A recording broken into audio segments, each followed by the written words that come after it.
गंगा तटम महानीकम नारदेन समं गता गंगाधरम महाजगमू कथापानाय सत्यवान।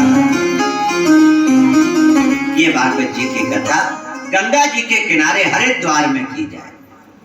गंगा द्वारा हरिद्वारे श्रीमद् भागवती कथा।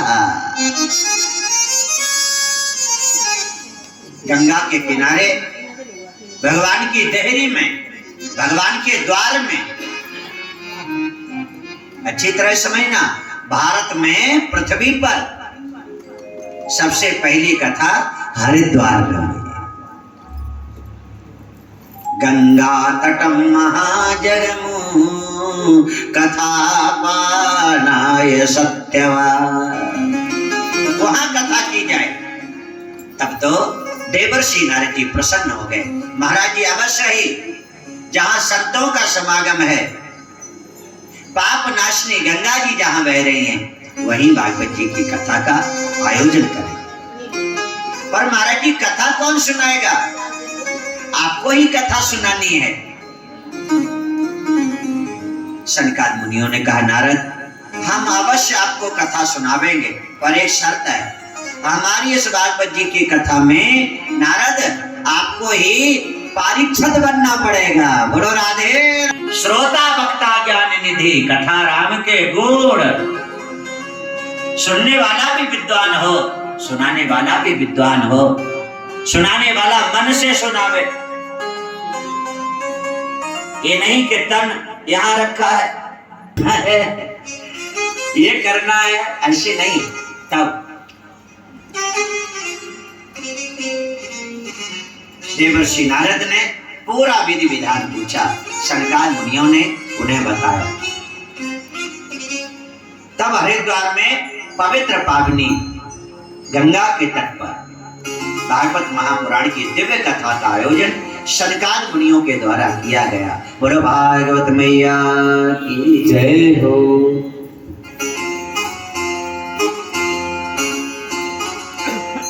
जितना पूछा उतना बताया।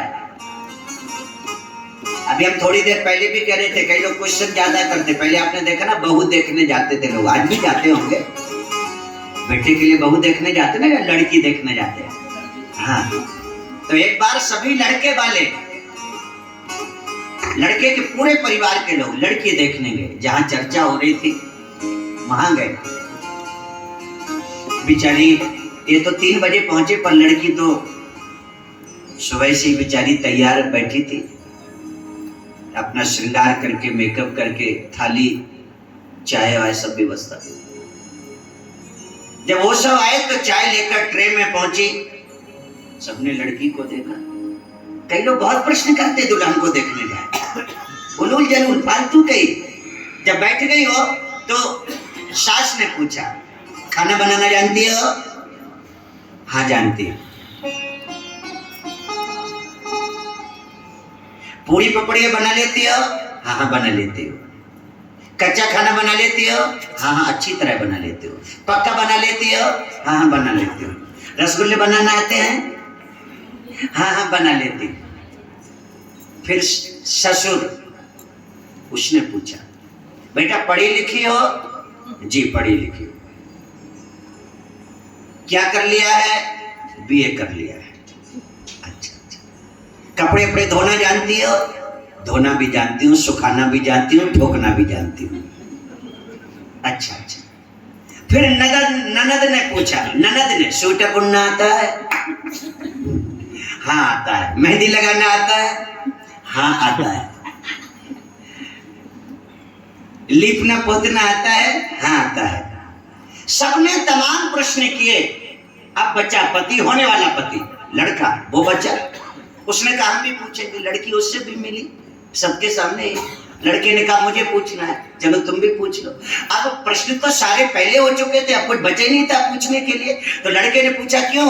हाँ हाँ बोलो बोलो। तो बोले नाचना आता है? लड़की बोली नाचना आता है। डांस करना आता है? हाँ डांस करना आता है। लड़का बोला ठुमका लगाना आता है?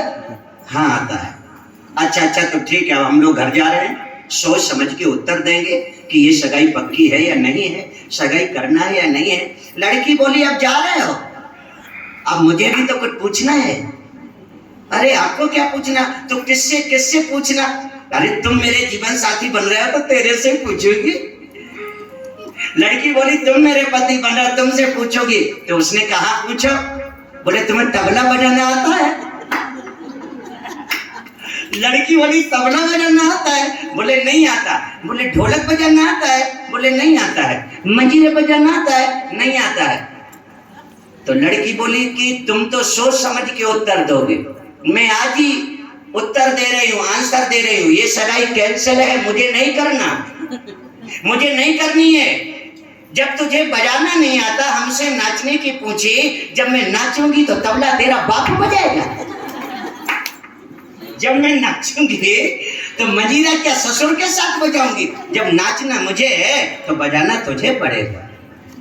ऐसे क्वेश्चन करने वाले को ऐसे उत्तर उसने दिया।